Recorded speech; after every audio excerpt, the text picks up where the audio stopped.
Hi everyone, I am Ann Urog and I'm here to talk to you about our Module 7, which is Internal and External Publics.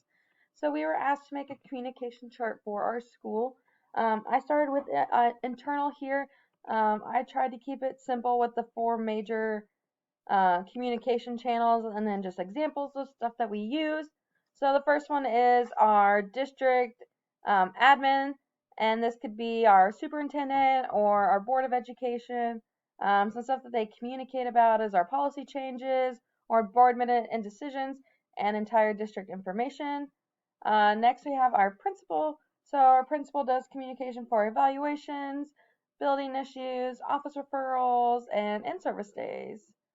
Next is our teachers and staff. This would involve around like classroom issues, questions, homework and classwork, IEP, CSIs, and 504s. And then we have our positive referral system and other successes we have within our classrooms or school. Next, we have students.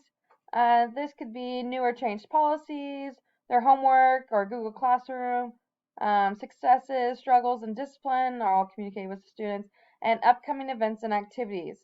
I think all of these are used as a two-way communication. There's usually two people involved as a two-way street type of deal. The big ways at which we communicate is through email. Our lower level teachers use Blooms. Me personally, and I know a lot of the more high school level teachers, we use Google Classroom as a way to get homework to our kids or material, and then obviously in person one-on-one conversations. This would happen more with like your principal when you want a direct answer or an answer quickly, or if you have discipline issues, this is where the principal and teachers can sit down and have a one-on-one conversation.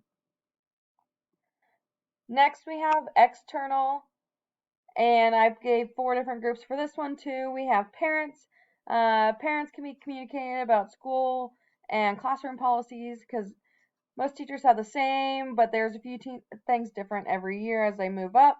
Upcoming events, activities within the school, and then if there are classroom issues.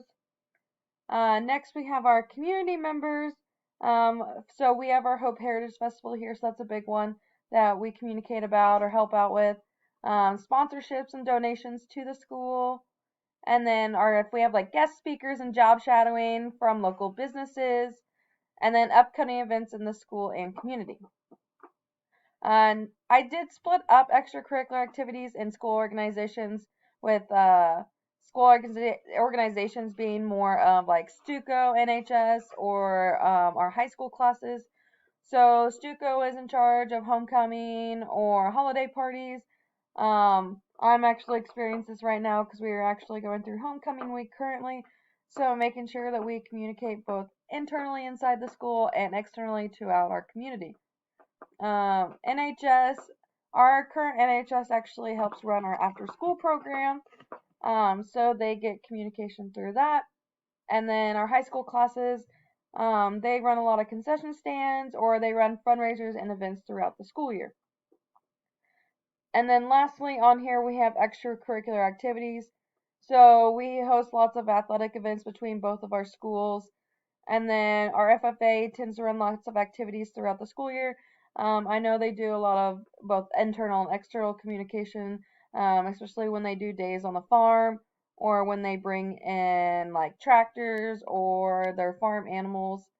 And then FBLA events are all hosted, like we host an event within the school to make sure that we're communicating both ways.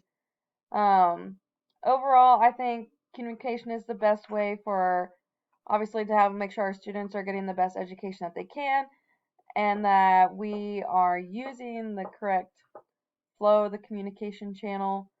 I think with being in a small school, we have to make sure that we're keeping everybody in the loop. I think we get lots of emails every day, and I think that's a benefit. Being in a small and rural district, our community has a big part, and so we got to make sure that we are communicating with them with everything that's happening, and them actually communicating with us too if there are events happening within the community that we can help with, or donate to. Overall, I enjoyed making this graph. It reminded me to make sure that as a teacher and as a future admin that I'm using all my communication channels and making sure that I am involving everyone that is needed to be involved. Thank you.